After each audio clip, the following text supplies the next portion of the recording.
Hello friends, good morning. चलिए जानते हैं देश और दुनिया की तमाम छोटी बड़ी खबरें, जिसमें सोना चांदी, मौसम और राजनीति से जुड़ी बड़ी खबरें आपको बताएंगे सिर्फ 5 मिनट में। लेकिन उससे पहले वीडियो को लाइक जरूर करें और चैनल पर नए हैं तो चैनल को भी सब्सक्राइब कर लें। तो चलिए वीडियो को स्टार्ट करते हैं।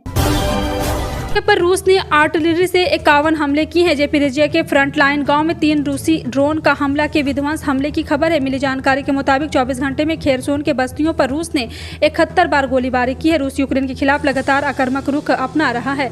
रूस हमलों से यूक्रेन का अलग अलग शहरों पर बारूद बरसा रहा। खेरसोन के शहरी इलाकों पर रूस का 11 बार हमला, 41 सेल्स दागी। जेरेपेजिया है, चेरनी और सुमी में एयर रेड अलर्ट जारी किया गया है। बता दें 2024 के लोकसभा चुनाव से पहले मंगलवार को महाराष्ट्र में बड़े सियासी उथल पुथल की सुगबुगाहट देखने को मिली। एनसीपी सुप्रीमो शरद पवार ने पद छोड़ने का ऐलान किया। पवार 1999 में एनसीपी के गठन के वक्त पार्टी के राष्ट्रीय अध्यक्ष है। पिछले साल उन्होंने फिर से 4 साल के लिए पिछले साल उन्होंने अध्यक्ष चुना गया था और वे 24 साल से इस पद पर है। उनके ऐलान के बाद राज्य की राजनीति में खलबली है। नए एनसीपी मुखिया को लेकर चर्चाएं तेज हो गई है। पार्टी में भी खींचातान शुरू हो गई। पार्टी कार्यकर्ता दफ्तर में डटे हैं और शरद पवार से फैसला वापस लेने की मांग कर रहे हैं। बता दें कि शरद पवार ने मंगलवार को अपनी आत्मकथा के विमोचन पर पार्टी नेताओं और कार्यकर्ताओं को बुलाया। शरद पवार के ऐलान के बाद वहां मौजूद सभी नेताओं ने एक-एक कर उनसे फैसले पर पुनर्विचार करने को कहा। कांग्रेस नेता राहुल गांधी की ओर से मानहानि केस में दायर आपराधिक पुनरीक्षण याचिका पर गुजरात हाई कोर्ट में सुनवाई पूरी हो गई। कोर्ट ने इस मामले में कांग्रेस नेता को अंतरिम संरक्षण देने से इनकार किया है। गुजरात हाई कोर्ट ने कांग्रेस नेता की याचिका पर आदेश सुरक्षित रख लिया है। दोनों पक्षों की सुनवाई पूरी होने के बाद कोर्ट गर्मी की छुट्टी के बाद आदेश पारित करेगा। राहुल गांधी की ओर से वरिष्ठ वकील अभिषेक मनु सिंघवी ने कहा है कि यह मामला पहला मामला है जब मैंने देखा है कि आपराधिक मानहानि के लिए अधिकतम सजा दी गई है। गोवा के मुख्यमंत्री प्रमोद सावंत राज्य में 90% अपराध के लिए यूपी बिहार के प्रवासी मजदूरों को जिम्मेदार ठहराया है। प्रमोद सावंत ने बयान पणजी में मजदूर दिवस के मौके पर दिया। इतना ही नहीं, उन्होंने ठेकेदारों से यूपी बिहार और अन्य राज्यों से आने वाले मजदूरों को काम देने से पहले लेबर कार्ड बनवाने की भी अपील की है। और साथ ही साथ आपको बता दें, मुख्यमंत्री सावंत ने कहा है कि राज्य में काम करने वाले हर प्रवासी मजदूर के पास राज्य सरकार द्वारा दिया गया श्रमिक कार्ड होना चाहिए। दरअसल गोवा सरकार निजी, असंगठित और औद्योगिक क्षेत्र में काम करने वाले मजदूरों का रिकॉर्ड रखने के लिए लेबर कार्ड जारी करती है। वित्त मंत्रालय ने सोमवार को अप्रैल 2023 के टैक्स कलेक्शन के आंकड़े जारी करते हुए कहा है कि अप्रैल 2023 में जीएसटी कलेक्शन सालाना आधार पर 12% बढ़ा और यह 1.87 लाख करोड़ रुपए पर पहुंचा। किसी एक महीने का उदाहरण देखने पर यह सबसे अधिक जुटाया गया जीएसटी राजस्व है। इस खबर से प्रधानमंत्री नरेंद्र मोदी भी बेहद उत्साहित है। प्रधानमंत्री नरेंद्र मोदी ने ट्वीट कर देशवासियों से अपनी खुशियां जाहिर की है। केंद्र सरकार ने जब जुलाई 2017 में जीएसटी लागू किया था, तब हर एक महीने 1.50 लाख करोड़ रुपए से अधिक का कलेक्शन करने का लक्ष्य रखा था। निकाय चुनाव के लिए पहले चरण के चुनाव प्रचार थम गया है। जी हां, आपको बता दें, मुख्यमंत्री योगी आदित्यनाथ ने मंगलवार को झांसी के क्रॉफ्ट मेला मैदान पर निकाय चुनाव की जनसभा को संबोधित किया। इस दौरान उन्होंने एक और बुंदेलखंड की योजनाओं का ब्यौरा दिया तो दूसरी ओर बुंदेलखंड के माफिया पर हमला बोला। मुख्यमंत्री योगी आदित्यनाथ ने कहा, बुंदेलखंड वीर और वीरांगनाओं की भूमि है। बुंदेलखंड आजादी के बाद जिस आस के साथ विकास की प्रक्रिया के साथ जुड़ने का विश्वास लगाए हुए है, उन लोगों ने विकास के लिए कभी इधर नहीं झांका। उत्तर प्रदेश में निकाय चुनाव की तैयारियां जोर शोर से चल रही। जैसे जैसे चुनाव नजदीक आते जा रहे हैं, वैसे वैसे यहां बयानबाजियों का दौर चल रहा है। निकाय चुनाव के प्रचार के लिए ही असदुद्दीन ओवैसी यूपी के मुरादाबाद पहुंचे। उन्होंने यहां मीडिया पर जमकर हमला बोला। एमआईएम चीफ असदुद्दीन ओवैसी अपने ऊपर हुए हमले के बारे में बताते हुए कहा, विधानसभा चुनाव के दौरान मेरी गाड़ी पर गोलियां चलाई गई। दुआएं थी कि कुछ नहीं हुआ। जालिम ने सोचा होगा गोलियां चलाने के बाद या तो ओवैसी डर जाएगा या फिर उत्तर प्रदेश से नहीं आएगा, लेकिन ऐसा नहीं हुआ। विराट कोहली और गौतम गंभीर के बीच हुई जोरदार झड़प के बाद बीसीसीआई एक्शन में है। बोर्ड ने विराट कोहली, गौतम गंभीर और नवीन उल हक तीनों खिलाड़ियों पर भारी जुर्माना लगाया। विराट कोहली और गौतम गंभीर पर मैच फीस का 100%, तो वहीं नवीन उल हक पर 50% जुर्माना लगा है। रॉयल चैलेंजर्स बेंगलुरु और लखनऊ सुपर जायंट्स के बीच खेले गए मुकाबले के बाद दोनों ही खिलाड़ी एक दूसरे से भिड़ गए, जिसके बाद बीच बचाव में दोनों टीमों के खिलाड़ियों का आना पड़ा। बेंगलुरु लखनऊ को उसी के घर में 18 रन से हराया। अदानी समूह की ईंधन वितरण शाखा अदानी टोटल गैस लिमिटेड ने संचालन से अपने राजस्व में वृद्धि के साथ अपने समेकित शुद्ध लाभ की वृद्धि की रिपोर्ट दी है। मंगलवार को कंपनी ने एक एक्सचेंज फाइलिंग में बताया कि साल दर साल 20.74% की वृद्धि के साथ चौथी तिमाही में 97.91 रुपये की शुद्ध लाभ कमाया गया है। और साथ ही साथ आपको बता दें, अदानी टोटल के बोर्ड ने वित्तीय वर्ष 2023 के लिए 0.25 रुपये प्रति शेयर का लाभांश घोषित किया है, बशर्ते शेयर धारक अनुमोदन करे। समाज में महिलाओं की स्थिति पूरे समाज की स्थिति का दर्पण होती है। इसलिए बेटी बचाओ बेटी पढ़ाओ अभियान की शुरुआत पीएम नरेंद्र मोदी ने की थी। देश में तमाम राज्य सरकारों ने इसी तर्ज पर कई अन्य योजनाओं को अपने अपने राज्य में चलाया। ऐसे में यूपी की योगी आदित्यनाथ सरकार ने कन्या सुमंगला योजना राज्य की बेटियों के लिए चालू की है।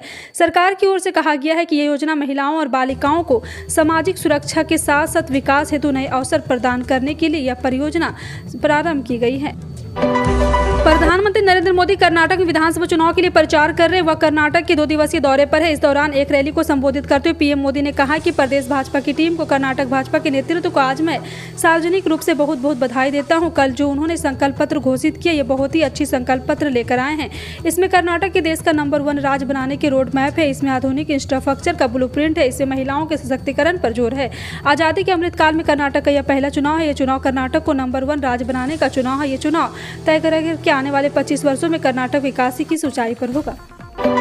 सरकार ने घरेलू स्तर पर उत्पादन किए जाने वाले कच्चे तेल में विंडफॉल टैक्स में कटौती की। सरकार की तरफ से जारी नोटिफिकेशन के अनुसार ओएनजीसी और रिलायंस इंडस्ट्री जैसे पेट्रोलियम कंपनी द्वारा घरेलू स्तर पर उत्पादित कच्चे तेल पर विंडफॉल टैक्स 6,400 रुपये प्रति टन से घटाकर 4,100 रुपये प्रति टन कर दिया। यह कटौती 2 मई से लागू की गई। विंडफॉल टैक्स घटने से बढ़ने से आम आदमी पर फर्क नहीं पड़ता है। मध्य प्रदेश सरकार द्वारा शुरू की गई मुख्यमंत्री लाडली बहना योजना महिलाओं के आर्थिक रूप से मजबूती प्रदान करने वाली सबसे बड़ी योजना। ये शिवराज सरकार द्वारा महिला सशक्तिकरण की दिशा में उठाया गया अब तक का सबसे महत्वपूर्ण कदम है। इससे बहनों के आर्थिक रूप से मजबूती मिलने के साथ ही उनके आश्रित बच्चों के पालन पोषण में सुविधा होगी और परिवार में उनका मान सम्मान भी बढ़ेगा। लाडली बहना योजना के लिए राज्य सरकार द्वारा 8,000 करोड़ रुपये का बजट रखा गया। दरअसल 5 मार्च 2023 को प्रदेश के मुख्यमंत्री शिवराज सिंह चौहान इस योजना का शुभारंभ करते हुए कहा है कि उन्होंने दुनिया की सबसे बड़ी महिला सशक्तिकरण योजना मुख्यमंत्री लाडली बहना योजना बनाई है। कर्नाटक में विधानसभा चुनाव और कांग्रेस की तरफ से यहां की जनता को गारंटी के साथ वादे किए जा रहे। पार्टी के 5 प्रमुख वादों से तो आप अच्छी तरह वाकिफ ही होंगे। इसके अलावा एक और ऐसा वादा है जिसे लेकर विवाद शुरू हो गया है। विवाद भी ऐसा कि ट्विटर पर एक जंग सी छिड़ गई। भारतीय जनता पार्टी की तरफ से हाल ही में यूनिफॉर्म सिविल कोड को लेकर संकल्प पत्र में जोर दिया गया। इसके बाद कांग्रेस ने भी जवाबी हमला करते हुए अगर कांग्रेस पार्टी सत्ता में आती है तो बजरंग दल जैसे संगठन पर प्रतिबंध लगा दिया जाएगा।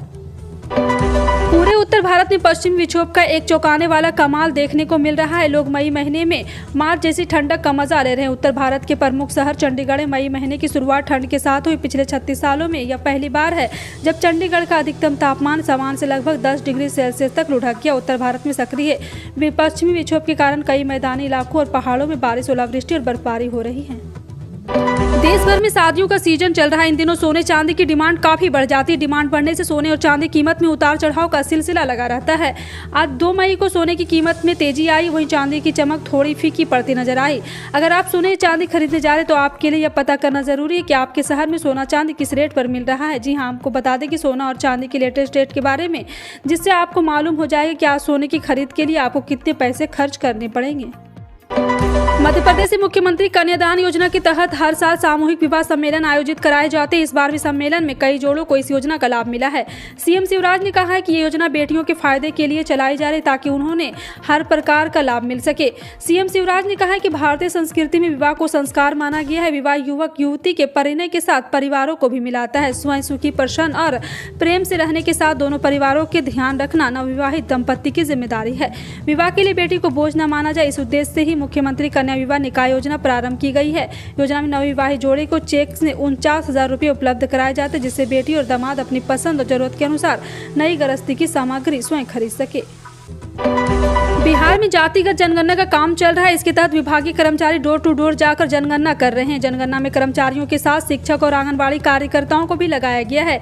जनगणना के तहत पहले चरण में मकानों पर नंबर डाले गए, वहीं दूसरे चरण में लोगों से उनकी जाति पूछकर गणना की जा रही।